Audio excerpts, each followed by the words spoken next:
le prix. Quand le directeur général de la Sonacos a fait une sortie où il a été très mal compris. Il avait annoncé que désormais, rendu usine, c'est-à-dire à partir de l'usine, le kilogramme va revenir à la Sonacos à 285 francs.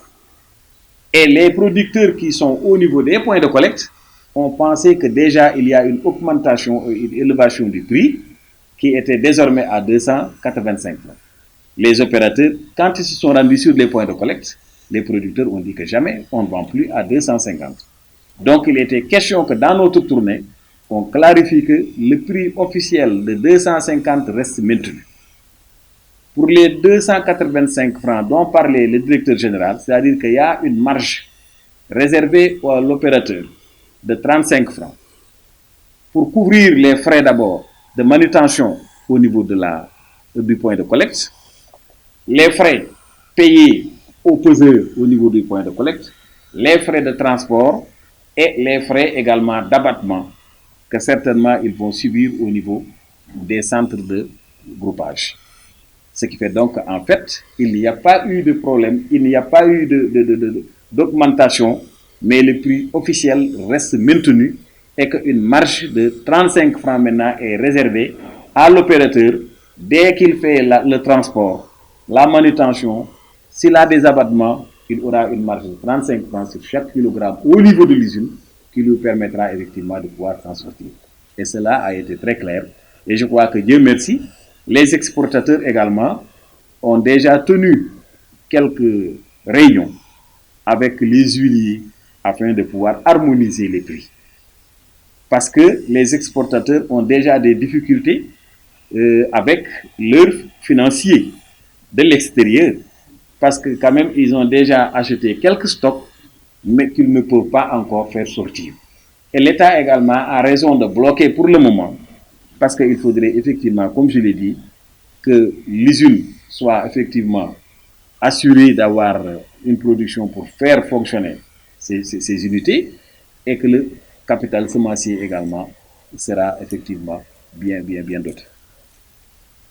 La présence des Chinois sur le terrain, est-ce que vous pensez que la Sonacos pourra atteindre ses objectifs?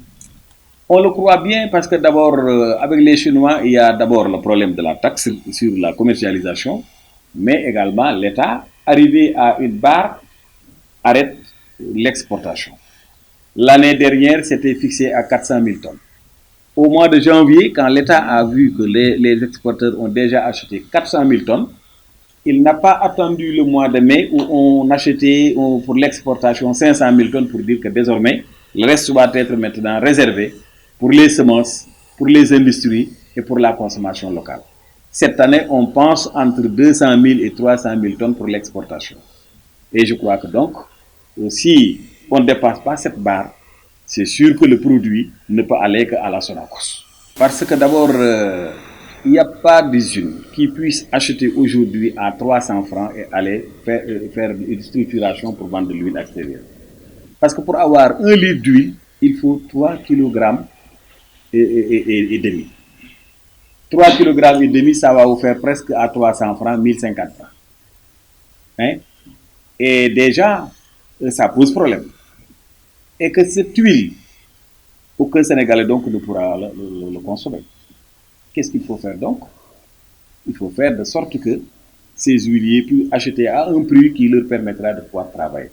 Maintenant, ceux qui sont au sud, je crois que s'ils prennent conscience que la barre maximale sera 300 000 tonnes. Si les Chinois achètent à 300 francs jusqu'à arriver à 300 000 tonnes, et que d'ailleurs même au sud, même on se retrouve avec 500 000 tonnes, et le surplus, personne ne pourra racheter à 300 francs. L'État ne doit pas attendre maintenant à ce qu'on arrive à cette situation désastreuse pour pouvoir prendre des dispositions. L'État doit réglementer pour que chacun s'y retrouve. Donc je crois que au niveau du sud, comme même au centre, dans le département de Nioro, il y en a qui sont pour la spéculation. Mais l'État a compris et il fera comprendre effectivement aux producteurs que nous avons une filière stratégique et non une filière de spéculation. Là, je crois que ce qu'on va recommander à la Sonacos, on ne peut pas faire même de reproche, c'est qu'il faut que la Sonacos change d'approche et de stratégie. Il faut une contractualisation avec les producteurs, c'est-à-dire leur permettre de disposer de semences et d'intrants sous forme de dettes et sans intérêt pour fidéliser ses clients. Et pendant la production, le producteur est obligé de rembourser ses dettes, mais de vendre également le reste à la Sonacos. Ça, je crois que la Sonacos doit donc rompre avec le carreau-usine, mais d'être plus proche des producteurs en leur dotant effectivement sous forme de prêts les semences et les intrants et sans intérêt et attendre demain à être remboursés et acheter maintenant le surplus. C'est-à-dire que là, c'est l'ancien système qui avait permis d'abord d'installer des sortes de coopératives au niveau des villages et où le producteur était identifié. Il exprimait ses besoins en intrants, en semences, dès le mois d'avril.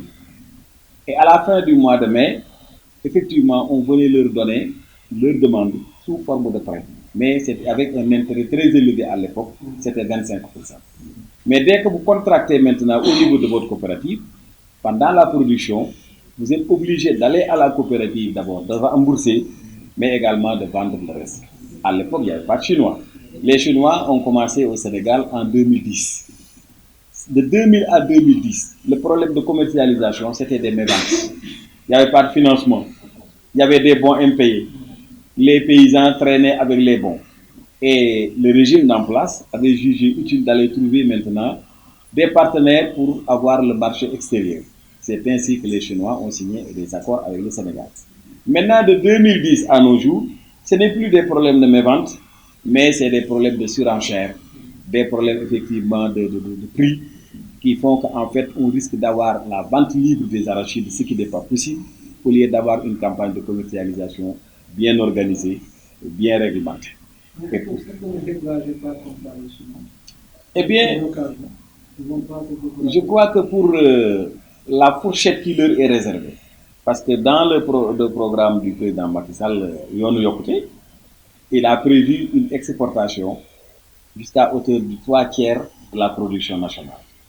Mais nous faisons tout, même si on ne décourage pas les Chinois, d'encourager maintenant nos compatriotes, surtout nos huiliers, pour une transformation de nos propres produits, pour une valorisation de nos produits agricoles. Créer de petites industries de structuration nous permettant de pouvoir maintenant utiliser l'arachide non seulement sur les bascules, peser, vendre et rentrer chez soi. Non. Il faut que maintenant, pour qu'il y ait beaucoup plus de plus-value, qu'on organise les femmes en GIE, qu'on organise les jeunes en GIE, qu'on fasse de sorte que l'arachide ne soit pas tout simplement acheminé à la bascule, mais qu'on fasse de sorte que si on fait de l'huile, on fait les dérivés, ça nous permettra de gagner beaucoup plus et ça sera fait au Sénégal.